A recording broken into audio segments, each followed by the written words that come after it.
5, 4, 3, 2, 1. Today's episode of The Worst Movie Ever Made is brought to you by Unexpected Boners. You never know when they're gonna pop up, and when they do, you're powerless to subdue them. Be careful out there, folks. How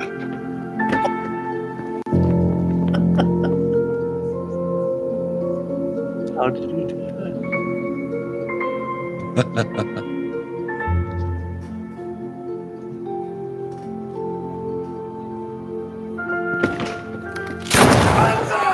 Get your hands up! Get down! Get down! Get down! Get down! Put your hands where I can see them! Give me the money!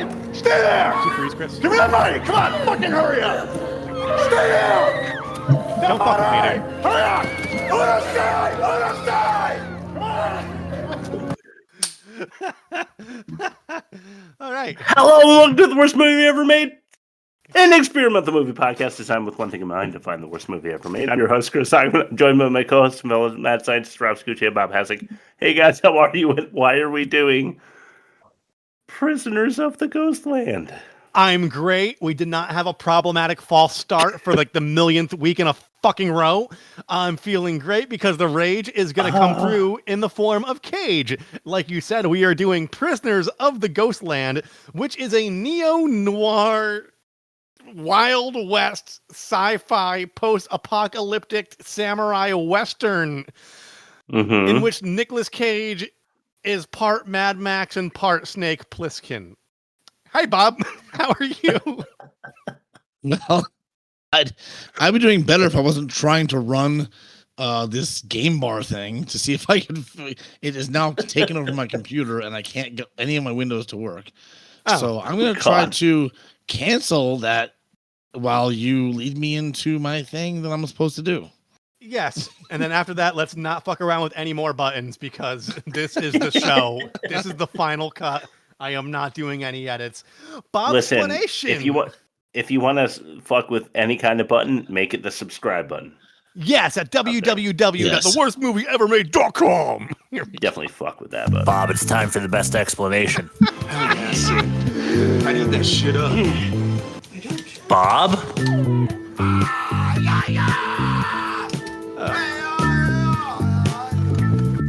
Bob? All right. I just opened my phone because I have it on my email, so fuck this computer. All right, so this movie is called something about prisoners in a ghostland, and here's my alliteration to that. This is a treacherous tale told targeting a tyrant with twisted testicle TNT, a tormented town trek, and a true tribal takedown. Treacherous tale told targeting a tyrant with twisted testicle, TNT, a tormented town, trek, and a true tribal takedown? Yeah, that's about right. All right. So we have our two intro main characters, our hero and Psycho, which was Nick Cage as hero and his accomplice. They attempt a bank robbery, and Psycho kills a bunch of innocents, including a small kid. And then both of them are jailed, we assume. Psycho ends up in some kind of nuclear accident, while Hero is offered the chance to help the governor to retrieve one of his sex slaves, Bernice. That's, according to what I read, that's what she was, because I couldn't figure it out. I think Hero, so, yeah. Hero has explosives strapped to him and is asked to take this journey in exchange for, I don't know. Did they ever say what it was in exchange for? It was in exchange for not getting his testicles blown off. But How did do you get him in the suit? There was no offer. What I assume is that he was imprisoned, and it was basically like, "Hey, we'll let you out, but you have to do this. It's a suicide mission, but like you'll be free." That's the maybe? assumption. But he didn't say They didn't really free. explain it on the top. Yeah. Either way, he goes out. He finds Bernice. He's captured by mutants. Loses a testicle immediately and an elbow. Helps the disenfranchised rise up and defeat the governor for whatever reason. I'm not exactly sure. Maybe Chris can help me understand this one when he explains the movie. I'll have a hard time at that. All I'll right. do my best. Well, thank you for that explanation. Rob, Why don't you throw it to your best YouTube comment? I still can't believe how mad you went into a boner ad. Yeah. I was just having such a hard time keeping it together because you went from like screaming, like raging, pissed off into a boner ad. It's Anyway. yeah. I get that from Not that he calling was screaming. clients. He wasn't screaming. He was very. No, He was very. I was cool. screaming. Was, I get that from calling clients at work. I'm like, stupid motherfucker. Oh, anywho, synergy. Like, fuck everybody. Anyway, right. if you have a boner. I brought in a handful of YouTube comments because they're really funny. All right.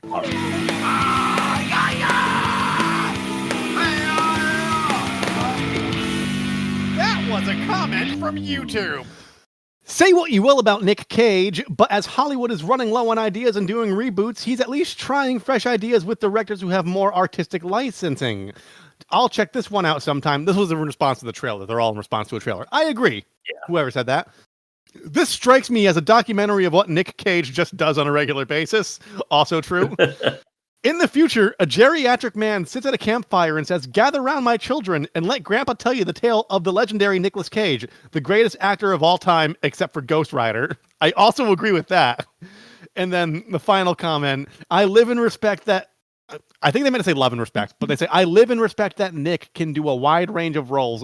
Most actors really get stuck artistically in one type of character in movies. He has the ability to do every genre created and does every character well. So like a lot of sanity in a place where that's very rare to find. Not sure about that. Would you like to talk about the production? Yes. And my computer's back, so I'm off the phone. And I really hope I'm recording the right screen. It's Smack Daddy. El Nino. I can't check without stopping it and then seeing it how it saved.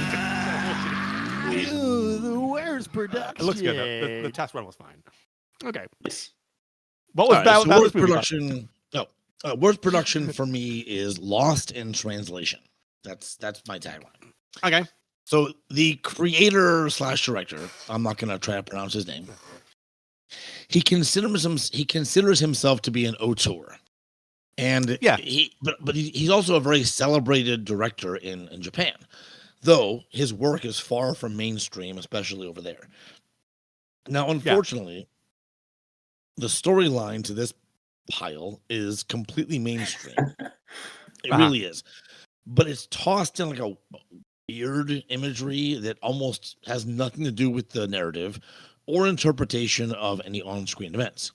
So stripped down, like most Cage throwaway movies, no offense, Rob, this could have been an hour-long television episode with commercials. Like, I've seen my share of artistic films, and this was not one of them. I respect the director for trying something different, because as this film was his first overseas debut and his first English language debut. But it didn't translate as art or cinema. It was just noise over top of a tropey storyline and a screaming and testicle dropping Nick Cage. Is that it? That's it. Everybody, you heard it here first. Bob doesn't like art. So let's move on to the next segment, piece by piece of shit. Baby, this ain't it. Piece by piece of shit. Pardon my yes. Maybe we should have technical difficulties before every episode, because I feel like I'm on a tear right now. All right. In our opener, did he yell bonsai when he probably broke the door down? Probably, yeah. Okay, just wanted to point that out. A bank styled after a Squid Game fantasy is our opening set as Nicolas Cage starts screaming at cashiers for the money, of course. He has a Frankenstein henchman with him, and he's about to be murking a kiddo, which is pretty fucked up. That is not Nicolas Cage. Yeah. We get the idea that Frankenstein's about to murder a kid, and Nicolas Cage looks and he's like, I think we're supposed to debate whether or not Cage is okay with killing a kid at this point. I don't know. We're transported to Sex Prisoner Street in postmodern Japan. 3 women escape their cage and drive off into the desert. One of them wakes up in an apocalyptic setting. Apparently, she was having a nightmare about escaping or whatever, which she just did. I gotta say, in 6 minutes, a lot of fucking dumb shit. A lot of stuff happens in 6 minutes. Yeah. But does it? Yeah. Yeah, no, not really, actually. It's just like two characters looking back at themselves and then waking up in different places. It's called world building. Okay.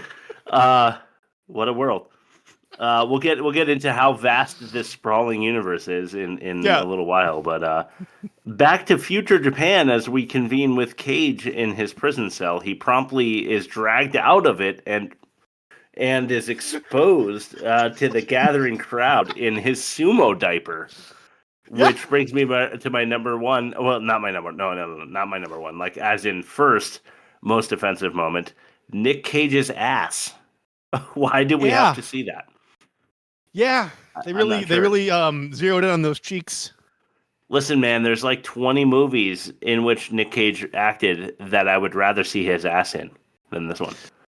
Yeah, just saying. I'm gonna point out a trope that happened minutes before this.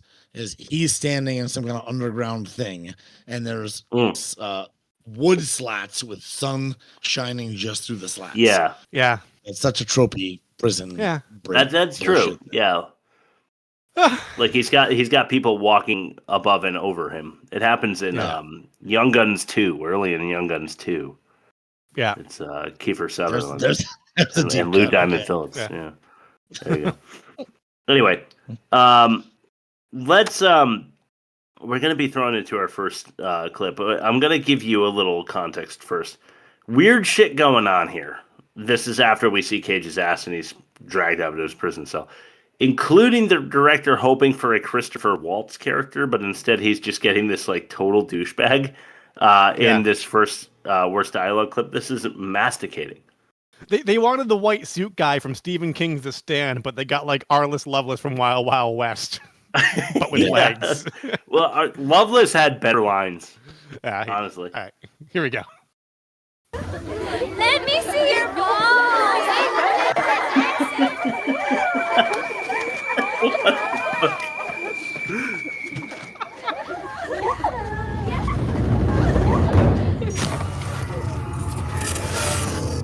Don't mess my white shoes up. Shorty. Is this him? Yes, sir, Governor. He's a mean-looking cuss, ain't he? Not really. They say you're a veritable phantasm. That you have slipped through the firm grasp of the law more than any other man on God's great earth.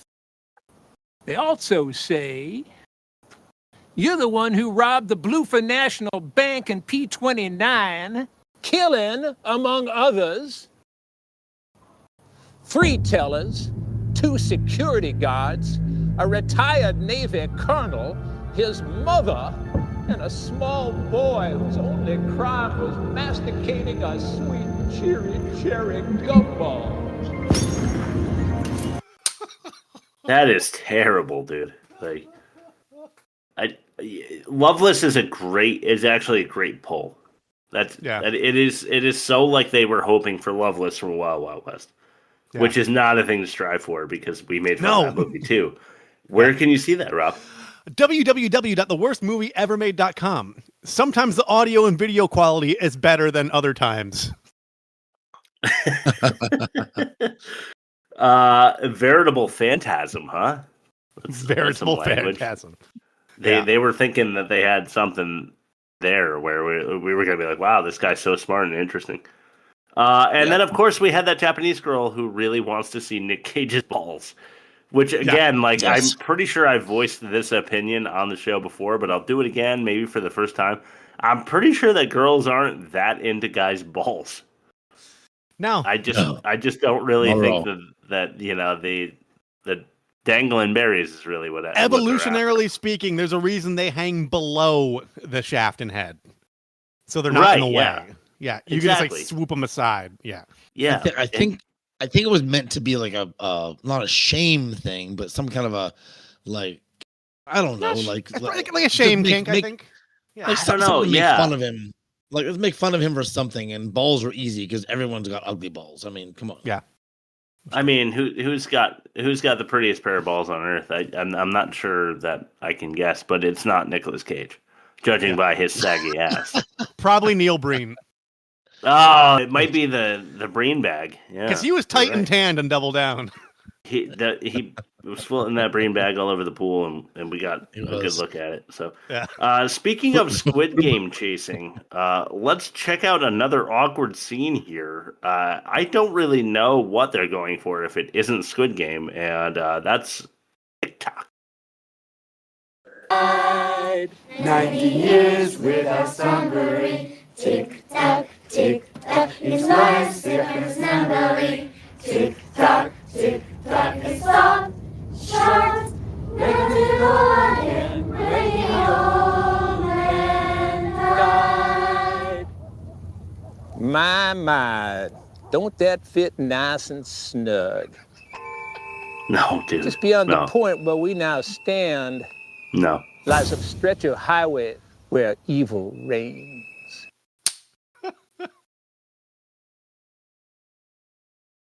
We lost you, Chris. We lost the microphone again. Oh man. He's back. Hello? Tell me you can hear me. Yes. Okay. He's just not cool. He's not evil. I want to hate him like I do Christopher Waltz in Inglourious Basterds.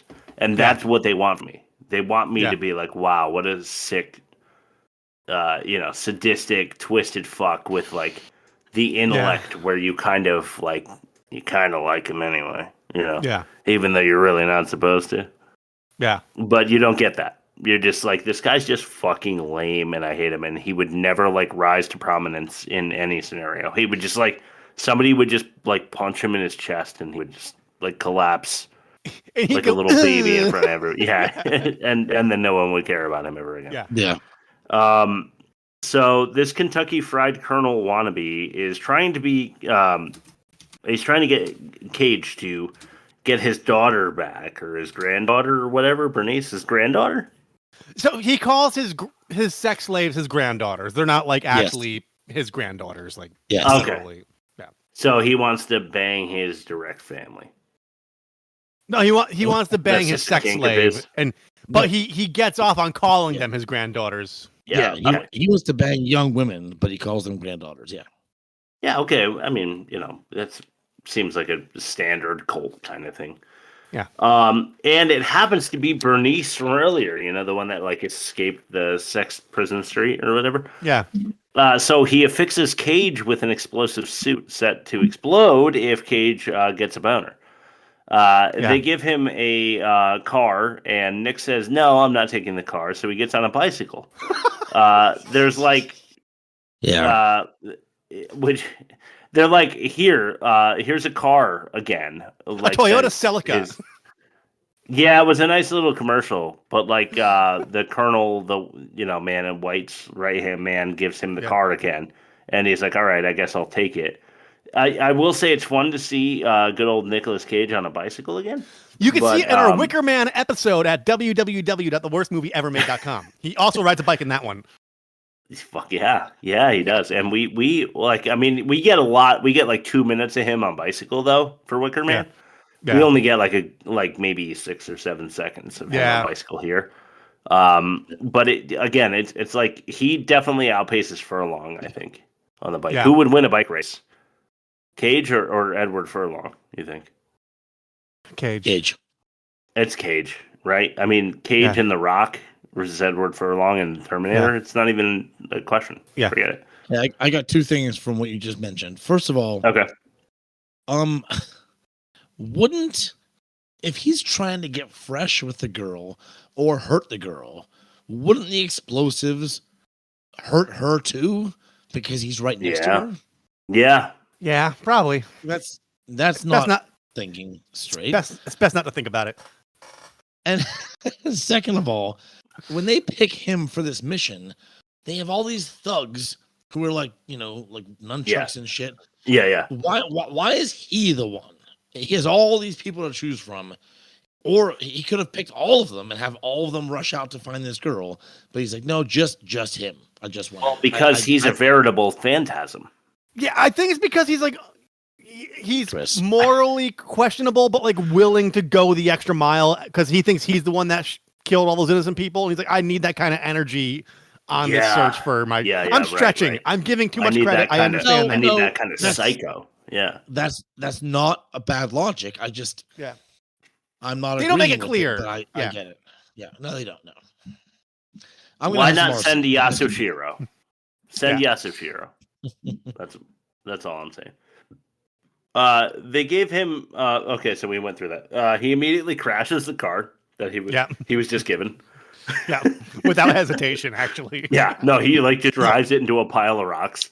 And he wakes up being wagoned to town. By what we must assume are religious fanatics, or something. They're all like in cloth and shit, which I'm not even sure that we see all these like heavily cloth laden people again. There's all this like toilet paper and shit, and I'm like, what is going on here? And then we never see any like what is that like sack race material? Burlap. There's people in burlap and there's people in toilet paper, like wrapped up, and we never see another person in toilet paper or burlap again after that. So I don't really know what happens there. But here's Cage getting to know the locals as he's wagoned into town. This clip is called Reference. And this is in reference to 1993's Deadfall, which we also covered. Which we did. At www.theworstmovieevermade.com. This is our most valuable episode per capita when it comes to episode drops. I'm so happy. All right, here we go. Oh my god, me too. Go! Karate chop you! I'm in All is in vain. You must surrender to fate. You have wandered off your path and stumbled into unknown danger. You were fortunate the Rat Man and his rat clan found you along the highway and brought you to the Ghostland. Perhaps you should offer him gratitude.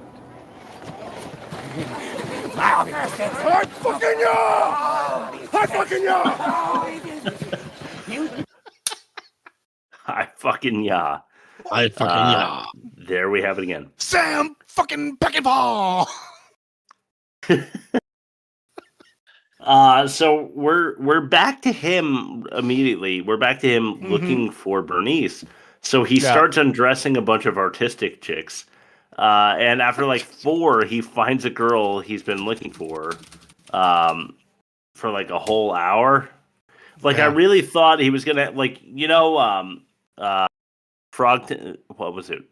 Hell Comes to Frogtown. Hell Comes to Frogtown, which you can find at www.theworstmovieevermade.com.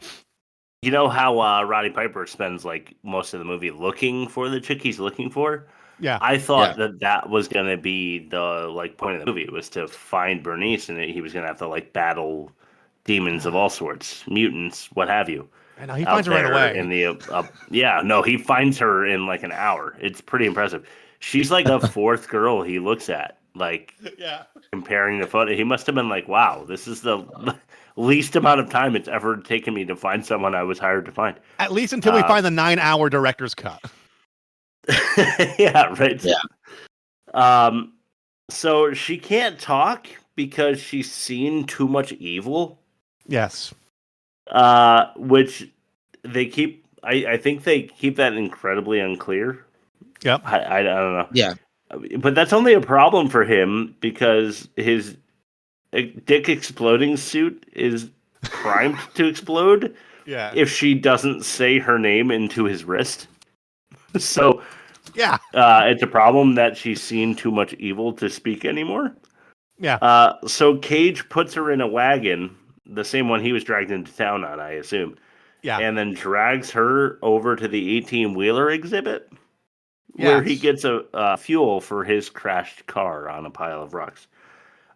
This is where things go wrong, guys. He tells Bernice to take the rest of her weird rubber suit off. And I'll do a little Cage here, but he's like, take it off. And then he tells her to open your mouth.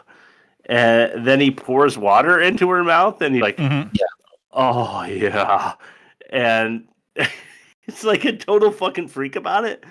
Yeah. And he turns rehydrating her into something oddly erotic, and apparently gets a chubby. And that leads us to our number one most offensive moment of the movie. Watch this shit in Take It Off. The number What's it one gonna be? most offensive moment. You want to be Satan or what? If I'm not mistaken, we have an abuser that goes with this too, right? I think we do. Okay. Yeah, I think we can couple that nicely. Yeah, here is Take It Off. I went a couple seconds longer because I wanted that woo. Okay. Baby, take it off. Take it off. Oh, that's quite a scar you got there. You did that roller skating? Woo! Okay, and I think it's abuser number 2. That's when his nut gets blown up and he's like, woo, woo. So let's see. Yeah. Let's see. All right.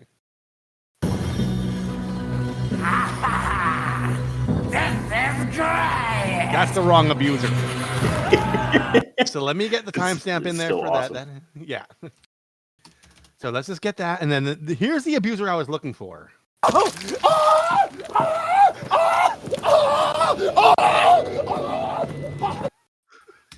Did you hear that like soupy pour of liquid? That was like his testicle fluid. That was his decimated left testicle.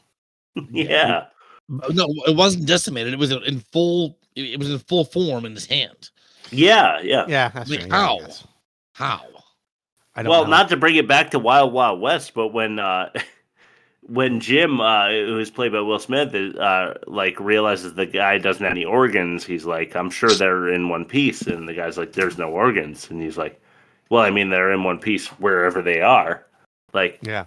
his testicle not being in his body, impressively, is in one piece right there in his hand. It looked like he just pulled a radish out of the ground. Yeah, it did. Well, God. Yeah. Yeah. Nice firm testicle, you know? Yeah. Even after being blown off. Anyway, Stump day, bloody stump day. that's right. His dick flies off. Well, at least one testicle. He passes out again. Yeah. He passes out again, which is the only way that they know how to move time forward. Yeah. Yep.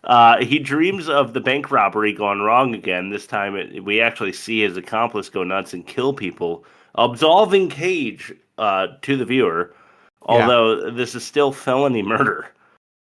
Yeah. He wakes up and is immediately attacked by zombies who make who make sensors in his arm go off, and that explodes. Yep. Guess what that does now? What? It makes him pass out. He passes out good again. point. Yeah, but his arm is intact, right? Like, Yeah, it's it's like you know when you like pull a pan out of the oven, you accidentally touch it against your arm, Yeah. and you're like, ah, fuck, that's gonna be 2 weeks. that's Yeah. him. Yeah. Yeah, that's like the bomb goes off and it's like blows the testicle off, but then just like makes like his arm red when Yeah. it goes off on his arm. So I thought that was pretty funny. And so he passes out again. Randomly, we're back in town for a ceremony where the town explains to him why the whole apocalyptic setting happened. A prisoner bus that hit a nuclear transport of some kind causes the whole thing to happen. Turns out Cage's accomplice was driving the bus. More on that later. You know, We'll when you find say out. this all out loud, it starts to sound ridiculous. Really? Yeah. Was he driving the bus or was he in the bus? I feel like it was According a to the transport he was- cartoon, he was driving the bus. Oh, the cartoon. Okay, yeah. I remember. Yeah, the cartoon Oh, that yeah. they made. So, like, I it's not. Which is like- I won't say that that's the most reliable source. Sidebar comment, they had like a whole written, like, illustrated history of what happened like a week Yeah. ago. Mhm. Yeah, there really is no fucking time frame. Yeah. So yeah, we're really not. I mean, it had to have been recently though, because it was Yeah. after the bank robbery that he's in Yeah. jail for. Yeah. So yeah, none of this shit makes sense. The movie hinges on post-traumatic stress comedy relief, which I think is offensive. Like all these people who are like really fucked up because a nuke went off and like their families died are supposed to be funny to watch. Yeah, that's not great.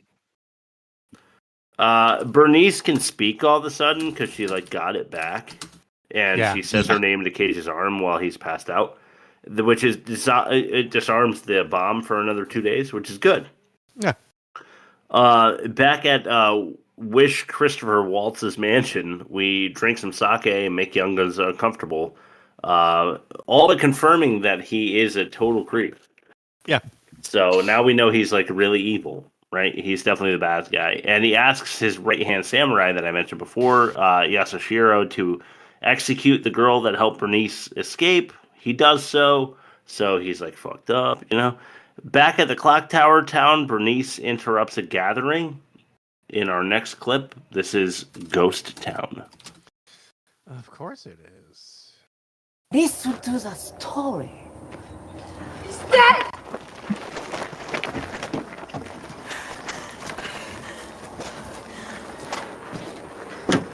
Your voice! How did you manage to reclaim it? Those things, they came out of nowhere. They stop anything on that highway.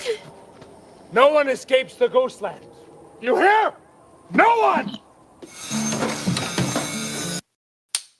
So that's when it became like sort of clear to me that they were not able to like leave their little clock tower town. Yeah. I think that's the first mention of it. Which is the whole title of the movie. Those are the prisoners of Ghostland, right? Yeah. Yes. Correct. Well, I mean, they really didn't... Like, I had to search for the answer here, which is not good story writing. No. Yeah. And then suddenly Cage comes through the gate, and I guess they thought he was dead. I don't really... Like, because his arm blew up or something. I don't know. Is this before or after he finds his football helmet? No, it's before. It's before the football helmet. Okay. Yeah, it's before that. There's 2 quick scenes with the football helmet. Not sure what that did or what it was supposed to do. And he reveals a dark secret for us. You guys can listen to this one. We're going to call this radioactive. It's a bit of a clip. Yeah. I always have the same dream. 你看到了什么? What did you see? The ruins. The people standing there. Suffering. It's the spaghetti western music that kills me. The good, bad, ugly shit. All the people I harmed.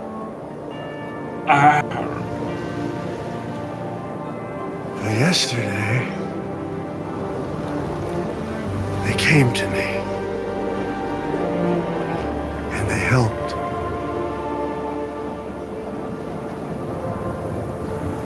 And I know why. I understand.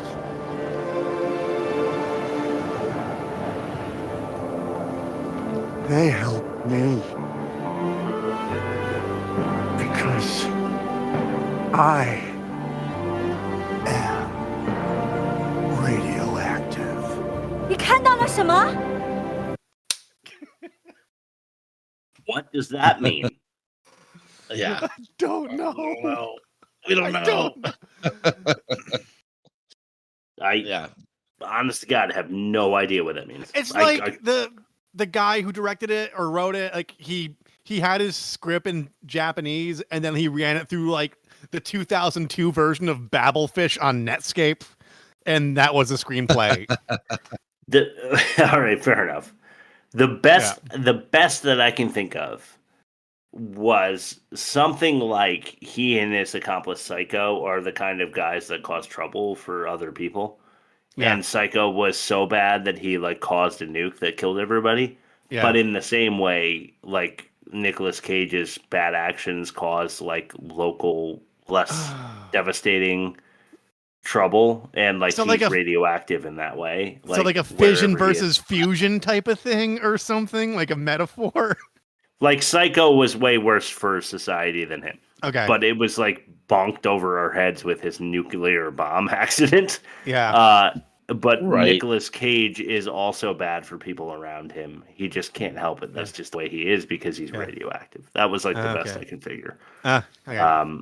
But I hate it because that is like probably a stretch that I allowed for them that they didn't even mean.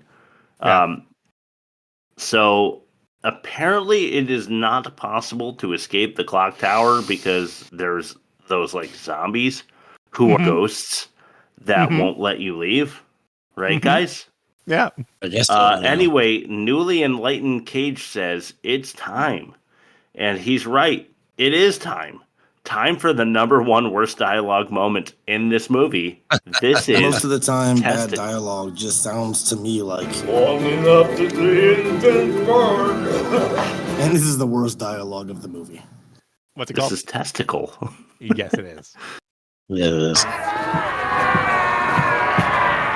You hear this? Ghostlanders! Yeah! Tomorrow, getting out of here. Impossible! It's impossible. Impossible? Ha! If you had told me 3 days ago I'd be standing here with one arm and one testicle! Trying to reason with you, bitches! I would have said impossible too. But I'm telling you, Dude. there's a way. There is no way. Yes, there is. And if we don't stop them, they'll break free. They'll roam the world, terrorizing and killing. We'll be their prisoners forever. Now, why are we afraid? It's just telling the time.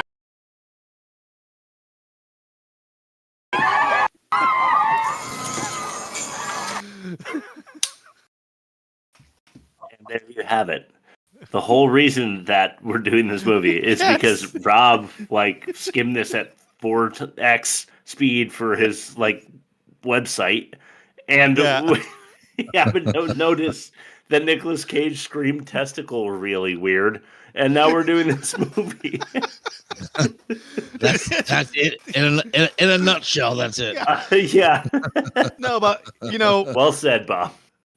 it's one of those things. I review like movies as one of my jobs, and every once in a while, like that's how I heard about Not Another Church Movie. Was through that job. I'm not. And that was glad. a great episode, I'm and not you can glad. find that at www.theworstmovieevermade.com. Yeah. Fuck, man. Can we find another way to pull in another episode so that you can plug us one more time? All right. Well, there you have it. Let's follow that jewel with another. This is Ratman. Yes, it is. I mean, you can stay here, suffer, survive. I don't have the time. I got one day to tear this shit apart. So you can either help me or rot.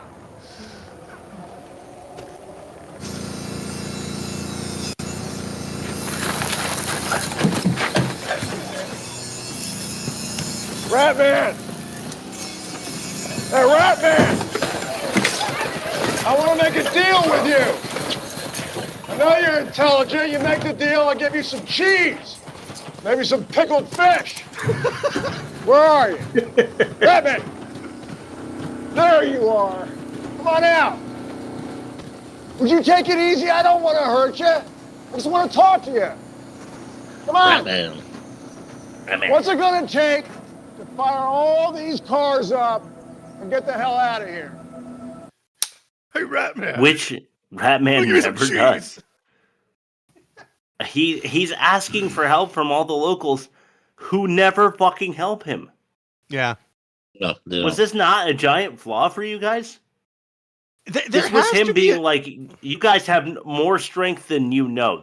You outnumber the governor and his folk. Yeah. They may seem like they're big and strong because they have guns and swords, but there's 1 million of you and there's only 1,000 of them. Let's go storm the castle. And then nobody but Nicolas Cage and Bernice do a fucking thing.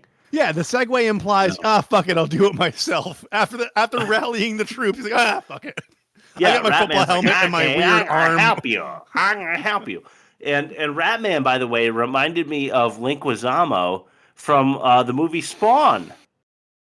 www.theworstmovieevermade.com. I am not plugging at the end of the show. I think we've got our mileage in. By the time we Tell me get he another doesn't, 20 though. minutes out. Yeah, he does. You know? He definitely does.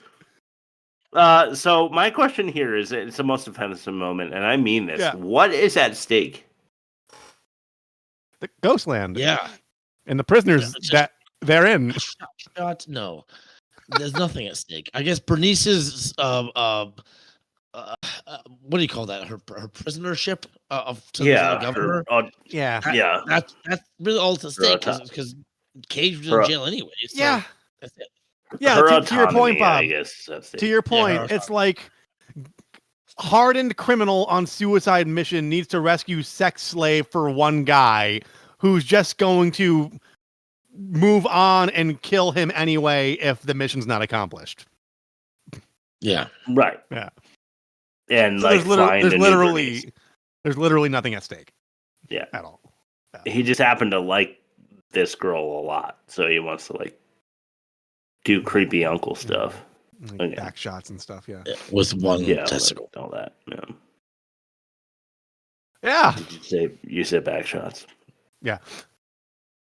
The religious question mark cult question mark loosely affiliated with Cage and Bernice is readying for an escape attempt, I guess, to somewhere. But they're stopped just out of the gate by the zombie ghosts. But good news, Cage knows a guy. Let's check out this clip. This is called Psycho. Yeah. This face is not familiar to you? Yeah, you're Peter Boyle. Psycho. I'm in.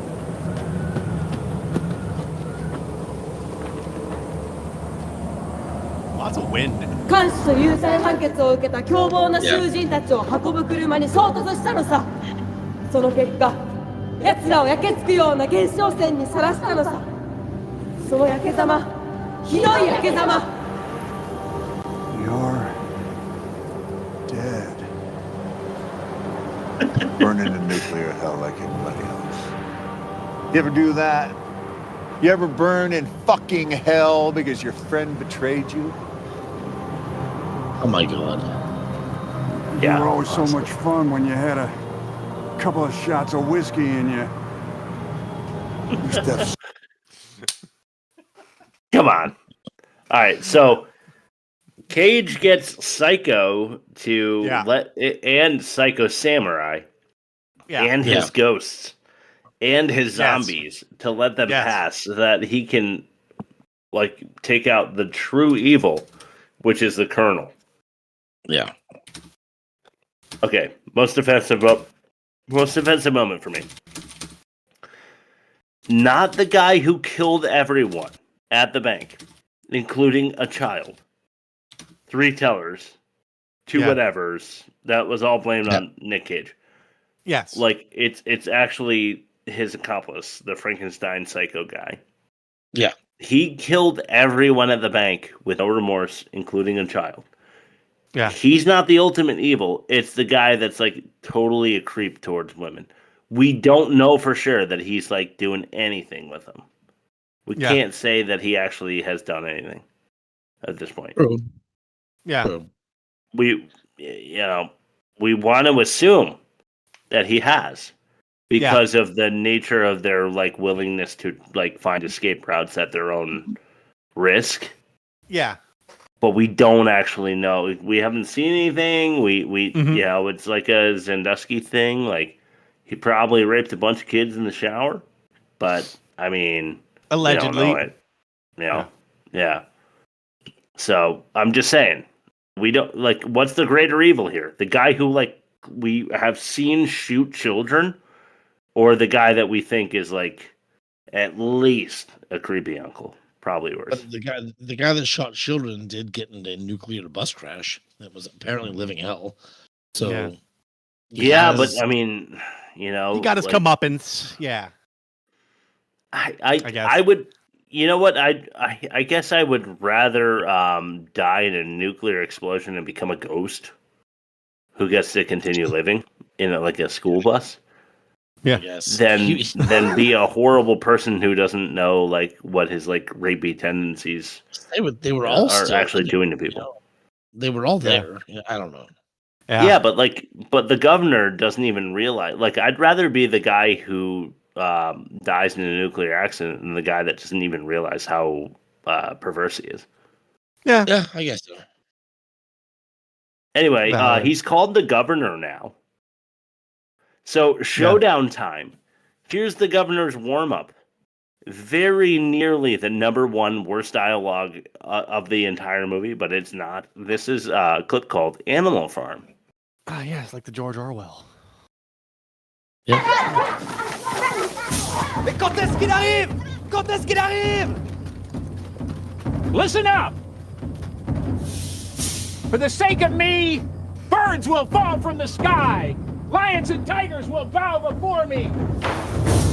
For the sake of me, mountains and forests will burn themselves down.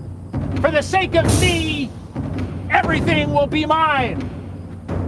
Welcome to my animal farm. Long live the animal farm! Fire! Long live the animal farm! Fire! Long live the animal farm! Fire! Good, boys. All right, that's great. There! You know, Rob, you were spot on before. You brought up Dennis Hopper, and I couldn't help but think of Dennis Hopper's portrayal of King Koopa here in Super Mario Brothers, a movie we did in a previous episode. Yeah, and that's at www.theworstmovieevermade.com. And I'm just going to go ahead and just get Crow Wicked Prayer out of the way as well, because he's also in that and talks like that. So, what's it, 10 episodes we plugged just now? Yeah. Probably. This is a great episode, which you can also find at www.theworstmovieevermade.com. Okay, so what the fuck was he talking about with Animal Farm? I don't know. Yeah. Like, I just found out his name is the governor now, and I just found out he calls it his Animal Farm. I don't know. Yeah. So Nick and Governor go face to face, and Bernice's crazy sister grabs a machine gun. She lets loose on the governor's men, killing 20% of them. It really doesn't matter. Yeah. Cage goes 50-on-1. Nobody with guns shoots at him. He grows an Assassin's Creed blade out of his wrist that we haven't seen before. And then he gets help from Yashashiro, who ends up fighting Nicolas Cage anyway. The guy that has a redemption arc ends up deciding to fight Nicolas Cage anyway. I didn't understand that at all. I didn't get it at all. Yeah, I'm not sure. I was very annoyed by it, as a matter of fact. Bernice's fucked up sister is doing the dying acting thing, and it's enough for our number one most worst acting moment. Okay. Well, if they're not the worst actor, they're all useless sluts. This is the worst acting. Let's do Prisoner. Bring it. Am I gonna die? Don't be a fool. You're strong. I'm not gonna die. Run away. Leave me and I'll run away. You're safe here. You're safe. I will come back for you. You're not a prisoner anymore. I'm not a prisoner. That's right. You're not a prisoner. I'm not a prisoner. You're not a prisoner. I'm not a prisoner. The death of Beaker. Honestly. After this, Bernice starts fighting with a katana, and she can go with a blade, bro. Yeah. Didn't know that. Cage takes out Yoshijiro. Yay. I guess we're supposed to be happy about that, even though they spent most of the movie building his character towards one that should be sympathetic and I couldn't figure that out. justifying his killings and stuff. I didn't know why they bailed on it. Bernice kills the governor, and she says she does it for all the sweet peaches. Yes. You know why? Because you know why? Because he could eat a peach for days or hours, which was in Face Off, which you can find at www.theworstmovieevermade.com. Bernice shoots the governor, right? She does. Yes. A number of times. In the chest. With a 6-shooter. Yeah. And guess how many bullets came out? 12? 7. Okay. Oh, no well, way. Maybe she had one in the chamber. They fucked up so barely. 32 in the clip. Yeah. There's no chamber in a 6-shooter. I'm not a gun. I'm not a gun trying to write an autobiography over here. I'm just speculating. That was a great response. Thank you. That was the correct answer, Rob. Thank you. Yes. Some chick runs from the governor, and we saw her ringing a bell before, so we're supposed to know who she is. But some chick runs from the governor's sex slave street back to the clock tower town, and it takes minutes, which means that they're neighbors. There is literally no distance between the modern Japanese place and the clock tower town. So it's what's the Patrick Swayze movie where he's got to be nice until you're not nice? What's that called? Roadhouse, which we did at www.theworstmovieevermade.com. But the whole the bad guy's right across the pond is located right next to that parking garage. Yeah, he's renting out a space in the farm, literally across the pond from the evil guy. Who's it's all right there, contained in that little universe. He's got all these tittied women swimming in the pond. Yeah. Anyway, the clock tower explodes. Yay. For why? I don't know. Why does that happen? Why does the clock tower explode? Symbolism. Yeah. What does it symbolize? Future. Freedom. Why? How? Because. What time is it? I feel like that Flavor Flav should have given us some info. Yeah. Or something. I don't know, Chris. I'm not a clock over here right now. Fair enough. Yeah. Good point. That's true. Time to make the town over, I guess. That's what the clock symbolizes. Because Nicolas Cage and Bernice is gonna be dead soon, sister, because she got shot 18 times. Are gonna make over the town, and that's the end of our story. Why don't we throw it to Bob for fact or no fact? Sure. Bob's about to spit some facts, so Shut your hole! God, I fucking did. Oh, Frog Time. Cause you're gonna wanna Eat that shit up.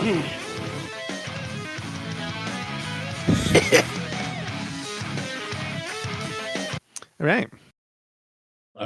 Ghosts of Prison Land is the movie, and we're doing fact or no fact. I'm going to read you guys 5 things. One's a lie. See if you can find out which one the lie is. The rest are true, and that's truth stranger than fiction. First one. Nicolas Cage met his 5th wife during shooting. Wow. Okay. Second one. The movie was delayed for 1 year because the director had a heart attack. Third one. Nicolas Cage's 14-year marriage came to a sudden end before shooting, and he claims this role was a way to express his rage. Fourth one. This movie premiered as part of the Sundance Film Festival, only the second Nick Cage movie to do so. And the fifth one. This is the 4th Nicolas Cage movie with Ghost in the title. Okay, so you have Prisoners of Ghostland, you have Pay the Ghost, You have Ghost Rider. What would the fourth one be? Ghost Rider 2. Ghost Rider 2. Yeah. All right. So that tracks. Sundance. I feel like this is more of like a TIFF festival than a Sundance thing, but I could be wrong there. So here's where I'm getting confused here. He met his 5th wife during shooting after his 14-year marriage came to a sudden end. But I don't think he's been married 4 times, especially for that long, because that put it like a 2010. I know he had like a short thing with Lisa Marie Presley. I don't really know much about the man's personal life because I feel like knowing it would strip his mystique away from me, and I don't want that ever to happen. So, and then the heart attack. I mean, I'm going to say he met a wife during shooting, but it wasn't his 5th. So I'm going to say number 1 is the lie. I want to say he's on like wife number 3. In my mind, that's acceptable for a star of his caliber. Like you have like your young fun wife, you have like your middle-aged wife, then you have your Twilight wife, and I feel like he probably met his Twilight wife, which would be his 3rd. Okay, that's some weird thought process there. Yes. I'm gonna go with number 2. I don't think the guy had a heart attack. Okay. You're both wrong, but God. Rob, you were closer, Rob. Nicolas Cage did meet I'll go with number 3 during a shooting and is currently his 5th wife. That's disappointing. Wow, so he doesn't commit. Yeah, I don't like that he doesn't commit. He sucks. So the second one. So this movie was optioned and like publicized in 2018 as like, we're gonna make a Nick Cage movie with this famous Japanese director. And then sometime late 2018 or early 2019, the director had a heart attack. And Nick Cage actually said, we're moving the production from Mexico into Japan so the director could be closer to home, which was nice. That's very nice. Yeah. Nicolas Cage's 14-year marriage did come to a sudden halt, but not before shooting this. Before shooting Mandy. Okay. Which I heard that makes more sense too, because that is a very visceral depiction of rage. It's a great fucking movie. Yeah, his quote was, "I didn't see this divorce coming, and those feelings had to go somewhere, so they went into my performance." Yeah, Mandy's fucking insane, dude. Yeah, Mandy is fucking insane, though. This movie did premiere at Sundance, and it was only the second one to do so. The only other one was Nicolas Cage's Mandy. All right. Oh, no way. Yeah. This is the 4th Cage movie with a ghost in the title. Yes, it was Ghost Rider, Spirit of Vengeance, and Pay the Ghost. And then, of course, this one. Pay the Ghost is weird because like his son disappears and dies, then he has to buy a candy bar from a vending machine and say the hungry rabbit jumps, and then it sends him on this weird wild goose chase. Oh, that's normal. Yeah. Not for him. Yeah, it is. All right, good job, guys. All right, let's throw it to let's move on. Well, not really, because you win. Way to go, Bob. Yeah. All right, what we're watching? Maybe not really. Yeah, still a good job. Okay. Bob beat us twice. He won. Thanks, All right. Let's talk about whatever wizard thing and whatever Jersey thing you're watching this week. No wizards. I bet you that virgin bride tastes just like cherry pie. I'd eat that shit up. Okay, let's take a bite out of what we're watching. I do need to make a fact correction here. The Hungry Rabbit Jumps happens in Seeking Justice, but the candy bar happens in Pay the Ghost. All right, anywho. Hey, Chris. Pound it. Chris. Oh. No, Bob, you gotta go this way. You gotta go the other way. Oh, all right. I don't think so. Right. No? Really? On my screen, on the one that matters. Yeah. Okay. It's good. Chris? This is how it looks on when I watch it on Spotify. It's exactly like this. Oh, for me, it's like you gotta go. Chris has to go this way, and you gotta go this way. But you guys were just going like that way. Unless I gotta run some tests. Well, as you heard from our ear conversation before, Bob and I both we go both ways. So the only thing that I'm watching right now that's new and interesting is, have you ever heard of Thoughty 2? THOUGHTY? No. 2. Right. He's a YouTuber, but like so he goes over like really weird and interesting things that like are science fact, but like He's things a that happened in the gatekeeper universe. of useless facts. Okay. Yeah, he's fucking awesome. So like I was just watching so he was talking about this bank heist that happened, and like the clickbait title was like something like, this bank heist was solved by a salami sandwich. And it was like the most well thought out bank heist you've ever heard of, and he goes through every detail of how they did it. Yeah. And then their DNA was like picked up off a salami sandwich they dropped like on the side of the road, like 30 miles away from the crime scene. I'm literally subscribing to this right now. Yeah, no, dude, every one of his videos is interesting. Like, super fun. He's awesome.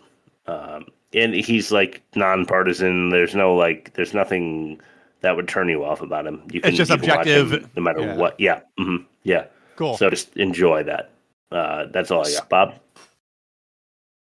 I'm going to try to go through this fast because I got 3. David Tell's Netflix stand-up special called Hot Cross Buns. Really funny. Came out a couple years ago. I finally got to see it. It's really, really, really fucking funny, Rob. I like him. I didn't know he had that. Yeah. I hate stand-up. It came out a couple years ago. The 2 clips I've sent you guys were both from that show, so you'll like it. Pregnant by the Pastor. I'm going to say 1 and 2 because they came out pretty much side by side, and it's basically one long story that could have been one short story. Got it. It's a 98% black cast and crew. They make a movie to promote a book.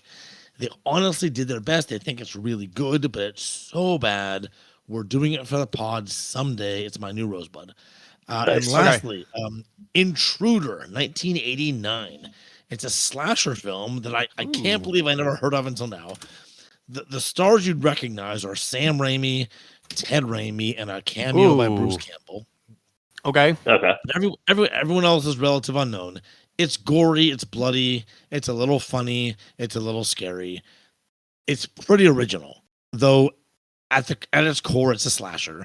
So if that's not your thing, then just fucking skip it. But it's on Tubi. Yeah, I'll check that out. I'd recommend it. If you like a good slasher, this is a good, nice, unique twist on one. I like it. Cool. Nice. Great. Rob. All right, I got 4 things. We talked about this off air. Uncut Gems, Adam Sandler. I've been putting it off because he only does dramatic roles so few and far between. Right. Same reason I haven't watched Once Upon a Time in Hollywood yet. It's like Tarantino's only going to do 10 movies and I have a whole lifetime ahead of me. It's just like, I'll get to it and it'll probably be good when I get there. It's an anxiety attack. It's one of those movies like he just makes bad decision after bad decision and you're just sitting there like, dude, fucking stop. It's like, you get, what's that, Schadenfreude, or like when you get like secondhand anxiety or embarrassment for somebody. That's delighting in someone's pain though. Yeah. Okay. Well, you're not delighting. You're just sitting there. You're sharing it with it. It's fucking. It's dude. Sandler's. Like, he's a fucking talented man, dude.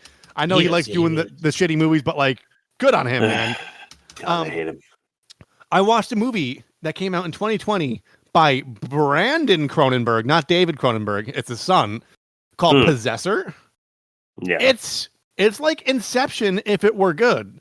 Basically, an assassin basically goes into someone else's brain implant and carries out the hit and then like shoots themselves to go back to their own reality. Okay. But unlike Inception, they just lay down the quick ground rules and then like it just happens to you and then you don't know what. It's not like dream within a dream within a dream. It's like a waking nightmare and everything goes fucking horribly wrong. It's fantastic. Cool. I'm like blonde. It's like it's a female John Wick. I would let her slap me around for like hours. If it meant, I can get close to her for. Well, she just came out as gay, so you have your 0.00001% chance just turned into a 0.0000000%. Damn. Okay, and she does have there is some rug munching in Atomic Blonde. That's worth checking out.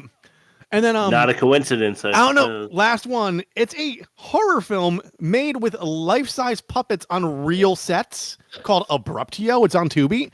It's about a guy who finds out he has a bomb implanted in the back of his neck, and then the person who implanted it him like texts him and makes him do horrific shit so he doesn't blow up. Cool. But like it's got it's got Christopher McDonald, Jordan Peele, Sid Haig, and like a posthumous role. It came out in 2023. Oh. It is fucking disturbing. I strongly recommend it, and that's all I watched. I watched more than that. Those are the four that. What's that called again? Abruptio. Okay, Abruptio. Okay. It's fucking horrifying. It's Uncanny Valley. Looks like real people if you squint, but they're puppets if you don't. Yeah. Okay. Yeah, it's upsetting. Weird. All right, let's go to. Keep talking, and I'm gonna go get those credit names pulled up really quick. Let's throw it over to everyone's favorite fucking segment. You know, I get emails about this every week about how much these people, these audience members, the crowd that we have just gathering at the altar of bad credit names. I can't believe it. I'm just so happy, you know, because I put a lot of extra effort to get those names at the end of every episode. It just takes me another, half an hour of my hard-earned dollars that I don't spend on anything other than your time, listening audience. I love you guys. And you know what? It's just so good to hear the feedback where everyone's like, this is a great segment, Chris. I love you for doing this. Such a great and I'm like, let's fucking do segment. It.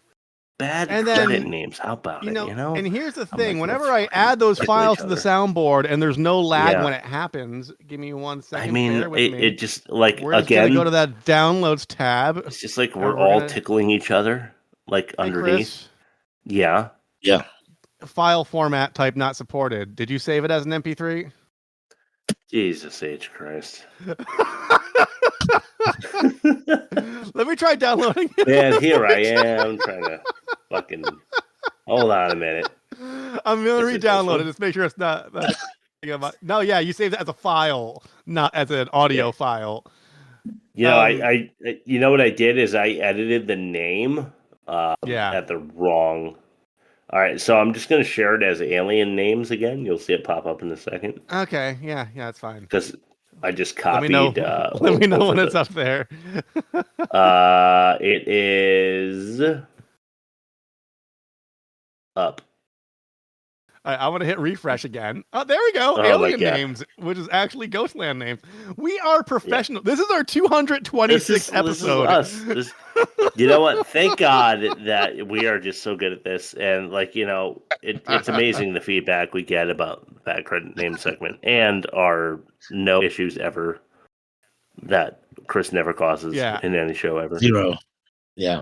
Okay, so anyway, without further ado, we were not stalling for anything. Here we go. George A. Lucas, Lisa, Reza 6005, Joseph Trapanese, Constant Voice On, Cyborg Kaori, KD Peabody, Hama, and Saga Morigami. Bye. I'm about to have a Saga Morigami after this fucking night. But you know what? Comedy. We're killing it. Fuck yeah, man. Let's start to the offensive minigame. All right. The episode is insane. For us to insane. decide what's the most offensive in the offensive minigame. Get it right, Cracker Jack. This whole production has been a real kick in the testicle. Ow! Road rash cuck partner or murderer/molester standoff. Murderer molester standoff, because once again the cuck fantasy was it was wish fulfillment. So she was in. Yes, Goblin I agree with Rob on that one. Goblin golf cart or post traumedy chops. Post traumedy chops. Yeah, let's go post traumedy chops. For offensive, yeah. Yeah. Okay. Cool. Horny hydration or friend's house fapping it. Horny hydration. Man. Yeah, I think so. Yeah. Would you hurt yourself roller skating? Oh, take it off. Open your mouth. Open your mouth. Oh yeah. This canteen is symbolizing my dick, and then my nuts are gonna get blown off. And he had to get a boner because his dick blew off. So yeah, it's Yeah. Anyway, let's throw it to the movie comparison. That's so great that our episode was brought to you by Unexpected Boners, because I didn't even think about that, and it tied in so well. It was an unexpected boner plug, but I thought once it was plugged that it was an expected boner plug, but it wasn't, which is unexpected. Unexpected. Very Time boner. to compare the movie. I need that shit up. This is really going to be the defining moment here, because I don't know what has worse acting or worse dialogue. Yeah, true. Force it out. We'll get it out. Yeah. Yeah. Hobgoblins or prisoners of the Ghostland. Yeah. Continuity catastrophe or lost in translation for production. What do you guys say? Continuity. Yeah, I'm going continuity. Offensive actually goes to prisoners of the Ghostland. Dialogue.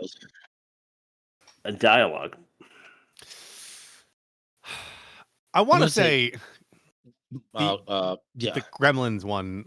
Yes. The Hobgoblins. I was afraid of recency bias. But you guys are you're too true.